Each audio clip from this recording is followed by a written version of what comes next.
Karena apa? Karena siapapun orang yang telah diberikan penutup oleh Allah dengan penutup yang paling baik, itu yang paling beruntung.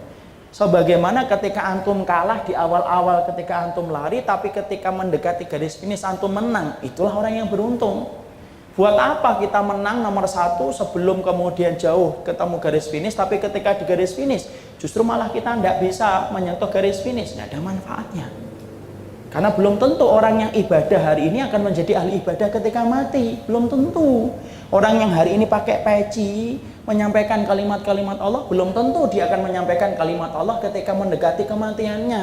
Karena berapa banyak orang yang layaknya penduduk surga ketika mau mati, maaf, dia melakukan amalan penduduk neraka. Bukankah ada seorang muadzin yang beradzan kemudian dia mati dalam keadaan murtad? Padahal dia muadzin yang sangat solih yang diceritakan oleh Imam Qurtubi. Bahkan kan pula kemudian kita mendapati ada seseorang mujahid yang diceritakan oleh Ibnu Jauzi, Abdurrahman bin Abdurrahim, orang yang hafal Quran, orang yang mujahid melawan tentara Romawi. Tapi akhirnya apa? Dia akhirnya menjadi murtad disebabkan dia tertegun dan terpesona dengan seorang wanita Nasraniyah. Kemudian dia mati, kemudian dia murtad, kemudian dia nikahi perempuan itu, mati dalam keadaan murtad. Setelah sekian lama waktunya diisi dengan membaca Quran dan menghafalkan Quran. Karena ternyata kematian husnul khotimah itu tidak gampang.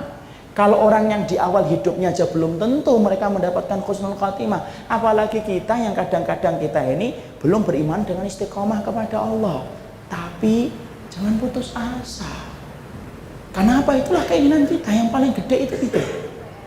Tidak ada kemudian keinginan yang paling besar dalam kehidupan kita kecuali apa? Kecuali meninggal dalam keadaan husnul khatimah. Karena orang yang telah mendapatkan husnul khatimah, apapun keadaannya, entah dia beribadah, ataupun kemudian ketika dia meninggal dunia, keringatnya sini, keningnya sama kemudian pelepisnya sini berkeringat. Ya, ataupun ketika seseorang itu meninggal dunia kemudian dia sempat mengucapkan la ilaha illallah, jangan dikira loh itu perkara biasa, itu lebih baik daripada dunia dan seisinya. Karena kematian yang semacam itu membuka pintu surga dengan begitu gampang dalam kehidupan di akhirat. Makanya Masya Allah, merencanakan mati itu termasuk di antara tanda iman, sebagaimana kita merencanakan hidup. Kadang-kadang manusia itu kalau ditanya apa rencanamu 10 tahun ke depan, dia mampu nyebutin detail itu. Setahun pertama begini, tahun yang kedua begini, tahun yang ketiga begini, sampai tahun ke-10 dia sebutkan detail. Tapi apalah daya ketika ditanya, lah rencanamu untuk kemudian merencanakan kematian itu apa? Bingung. Ya sholat, terus ya puasa, terus ya lagi dia bisa menyebutkan. Kenapa?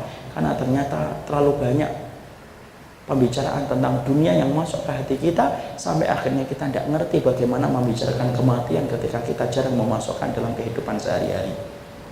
Nah, inilah yang menjadikan kita dalam kesempatan hari ini, bagaimana saya sebagai yang menyampaikan, karena yang menyampaikan pun berusaha, kita pingin sekali untuk belajar bagaimana sih merencanakan kematian husnul khatimah, karena tidak ada yang tidak pingin husnul khatimah. Makanya kemudian ada salah satu ulama salafus salih dari ulama besar sampai mengatakan ada 5 doa yang wajib diminta sebelum kita minta urusan tetek bengeknya dunia. 1, minta surga. 2, minta husnul khatimah. 3, meminta istiqomah. 4, minta diampuni oleh Allah. Yang kelima, minta hidayah. Ternyata ulama itu menyebutkan apa? Yang kedua, setelah kamu meminta surga itu apa? Minta kepada Allah itu apa? Husnul khatimah.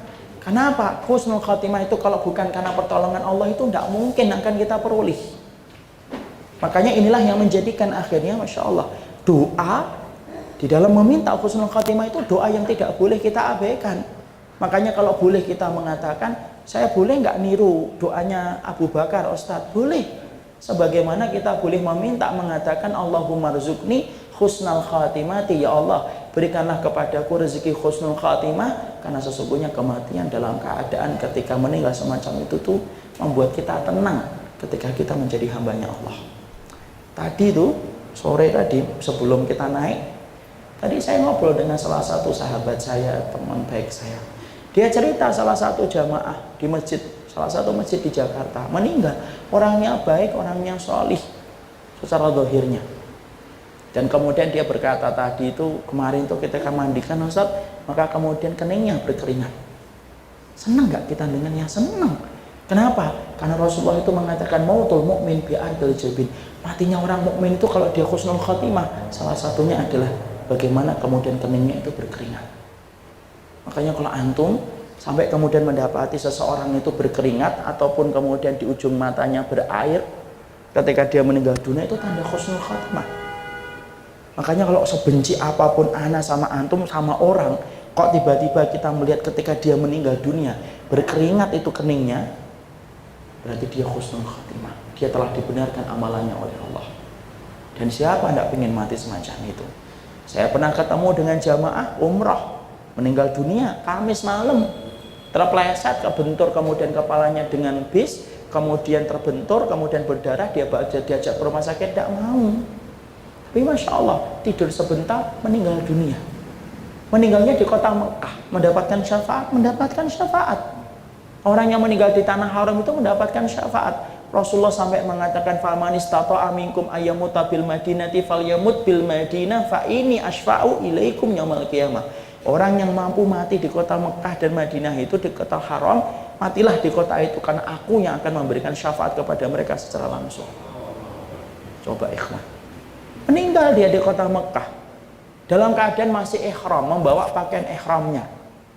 Kemudian disolatkan di mana? Di Masjidil Haram. Disolatkan berapa orang? 100. Kata siapa Masjidil Haram cuma 100 orang? Itu Masjid Cilengsi, itu bukan Masjidil Haram. Ini masjid mana ini? Masjid kemudian Masjidil Haram. Ribuan orang mensolatinya. Dan itu disolati habis sholat Jumat. Kenapa? Ketika kita bawa, ketika kita pingin supaya dia disolati di pagi hari, subuh, sudah telat. Kemudian petugasnya ngomong tidak bisa subuh ini, duhur nanti ketika sholat Jumat. Masya Allah, pada sholat Jumat penuh. Dan akhirnya diwafatkan dan ditemukan semacam itu. Siapa yang bisa merencanakan itu? Oh, Allah, ikhwan. Ana dan antum bisa merencanakan hidup, tapi ana dan antum tidak bisa merencanakan kematian. Kalau ditanya kapan umrah Ustaz 2 tahun lagi, kapan kemudian bangun rumah 3 tahun lagi. Tapi kalau kita ditanya kapan meninggal Ustaz, insya Allah ba'da subuh, tidak ada. Karena kemudian apa? Susah untuk kita amalkan. Oleh karenanya, ayo merencanakan hidup, silakan. Merencanakan hidup itu tidak dilarang oleh Allah. Tapi ketika ana dan antum merencanakan hidup, tolong jangan lupakan merencanakan kematian. Karena merencanakan ketika menutup mata itu penting, karena sesungguhnya rumah kita itu bukan hanya di dunia, tapi rumah kita adalah di akhirat. Ya, makanya sampai kemudian Nabi sampai mengatakan la aisha illa aisyul akhirah.